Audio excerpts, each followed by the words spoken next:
രാജ്യത്തിന്റെ ഐക്യവും അഖണ്ഡതയും കാത്തുസൂക്ഷിച്ചുകൊണ്ട് 78ാം സ്വാതന്ത്ര്യദിനം ആഘോഷിച്ച് എടത്തല പഞ്ചായത്ത്. നൊച്ചിമ ശാഖ മുസ്ലിം ലീഗ് പ്രസിഡന്റ് EU കുഞ്ഞുമുഹമ്മദ് സ്വാതന്ത്ര്യദിന പതാക ഉയർത്തി.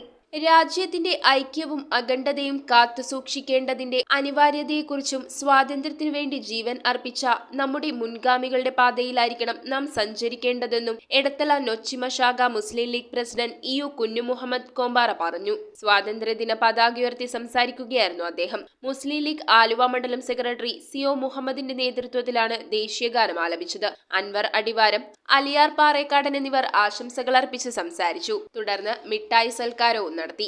News bureau, Aluva. ഇറമ്പത്ത് ഗ്രൂപ്പിന്റെ ഇറ ഫർണിച്ചറിന്റെ എക്സ്ക്ലൂസീവ് ഷോറൂം 20,000 സ്ക്വയർ ഫീറ്റിൽ കോട്ടപ്പടിയിൽ.